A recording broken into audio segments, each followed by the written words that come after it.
हिमाचल प्रदेश पर्वतों और शांत घाटियों की भूमि अब ज्ञान की एक नई इबारत लिख रहा है। गुणवत्तापूर्ण शिक्षा के क्षेत्र में हिमाचल प्रदेश देश को दिशा दिखा रहा है। मुख्यमंत्री ठाकुर सुखविंदर सिंह सुक्खू के व्यवस्था परिवर्तन के संकल्प से हिमाचल प्रदेश शिक्षा के क्षेत्र में नित नए कीर्तिमान स्थापित कर रहा है। हिमाचल प्रदेश ने पूर्ण साक्षर राज्य के लक्ष्य को निर्धारित समय से पहले हासिल किया है। सरकार के प्रयासों के फलस्वरूप प्रदेश ने 99.30% साक्षरता दर हासिल की है। ये राष्ट्रीय मानक 95% से कहीं अधिक है। आज मैं थोड़ा बहुत लिख भी लेता हूँ, पढ़ भी लेता हूँ और नंबर भी डायरी में मिला लेता हूँ, बस का नंबर भी पढ़ लेता हूँ।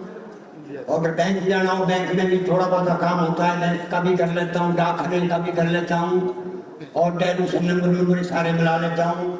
किसी रिश्तेदार को फोन करना होता हो वो भी कर लेता हूँ। मुख्यमंत्री साहब का मैं हार्दिक धन्यवाद करता हूँ। हिमाचल विद्यार्थी अध्यापक अनुपात में भी देश भर में अग्रणी है। व्यवस्था परिवर्तन के ध्येय के साथ विद्यार्थियों के उज्जवल भविष्य के लिए कई नीतिगत निर्णय लिए गए हैं। प्रदेश के सरकारी स्कूलों में क्लस्टर आधारित प्रणाली को आरंभ कर बच्चों को बेहतर संसाधन सुनिश्चित किए जा रहे हैं। पिछली भारतीय जनता पार्टी की सरकार ने जून 2022 से लेकर चुनावों से पहले तकरीबन 600 के करीब स्कूल खोल दिए। कई स्कूलों को +2 कर दिया और टीचरों की नियुक्ति नहीं की।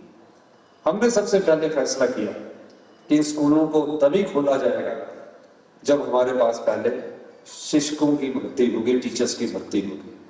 और इस दिशा में हमने कदम उठाया और 5647 के करीब हमने कैबिनेट में पोस्टें स्वीकृत की और आज उनके 3000 के करीब हमारे टीचर्स उसमें लग चुके हैं, कॉलेज के लेक्चर लग चुके हैं। सभी सरकारी स्कूलों में पहली कक्षा से अंग्रेजी मीडियम शुरू किया गया है। मैंने अपने बेटे को आरव शर्मा को कैंट सरकारी स्कूल में डाला है, जहां पर सरकार ने इंग्लिश मीडियम का अच्छा साधन रखा है, जिसके लिए मैं सरकार का धन्यवाद करती हूँ। शिक्षा के क्षेत्र में सरकार बहुत ही अच्छा कार्य कर रही है, इसके लिए मैं सरकार का बहुत बहुत धन्यवाद करती हूँ और माननीय हमारे मुख्यमंत्री श्री सुक्खू जी का भी बहुत बहुत धन्यवाद करती हूँ। राज्य के सभी विधानसभा क्षेत्रों में राजीव गांधी डे बोर्डिंग स्कूलों के निर्माण कार्य प्रगति पर हैं। Rajiv Gandhi day boarding school का मतलब ये नहीं है कि Rajiv Gandhi day boarding school में बच्चों को लाया जाए, उन्हें अच्छा वातावरण दिया जाए, बच्चा स्कूल आने में खुशी महसूस करे, टीचर स्कूल आने में खुशी महसूस करे। अगर ये दोनों चीजों को हम मेल करते हैं तो टीचर को पढ़ाने में भी बहुत अच्छा लगेगा और बच्चों को पढ़ने में भी बहुत अच्छा लगेगा।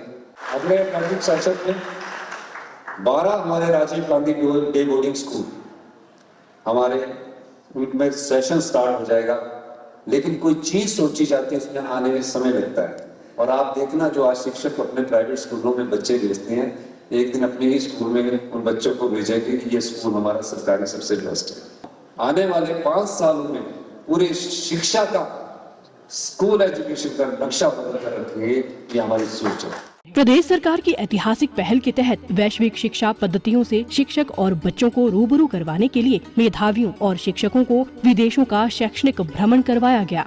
इंदिरा गांधी सुख शिक्षा योजना और डॉक्टर वाईएस परमार विद्यार्थी ऋण योजना से बच्चे लाभान्वित हो रहे हैं और न्यू एज पाठ्यक्रमों से युवा कुशल हिमाचल का निर्माण कर रहे हैं। अपना विद्यालय the Himachal school adoption programme के अंतर्गत माननीयों से लेकर खंड स्तर के अधिकारी तक विद्यालयों को गोद लेकर शिक्षा और समाज के बीच सेतु बना रहे हैं। स्कूलों में बैग फ्री डे का आयोजन किया जाता है। इस दौरान बच्चे क्लास की 4 दीवारी में ज्ञान अर्जित करने के बजाय अपनी रचनात्मक सोच को विस्तार प्रदान करते हैं। उन्हें पहाड़ी संस्कृति से जोड़ने के लिए स्थानीय बोलियों, लोक गीतों और लोक कथाओं का मंचन करवाया जा रहा है। शिक्षकों के लिए भी सरकार ने पेशेवर अनुशासन सुनिश्चित किया है। उनके लिए ड्रेस कोड लागू किया है ताकि वे न केवल विद्यार्थियों के लिए प्रेरणा बने, बल्कि विद्यालयों में सकारात्मक और संगठित वातावरण सुनिश्चित कर सकें। शिक्षा के क्षेत्र में हिमाचल अभूतपूर्व सफलता हासिल कर रहा है। NAS सर्वे में हिमाचल देश के शीर्ष 5 राज्यों में शामिल है। असर रिपोर्ट में हिमाचल के बच्चों के पढ़ने और सीखने का स्तर देश में सबसे बेहतर आंका गया है। ये उपलब्धियां दर्शाती हैं कि सुक्खू सरकार हिमाचल प्रदेश में शिक्षा जगत में नए आयाम स्थापित करते हुए व्यवस्था परिवर्तन के संकल्प को साकार कर रही है और आने वाली पीढ़ी के लिए एक उज्जवल भविष्य का निर्माण कर रही है।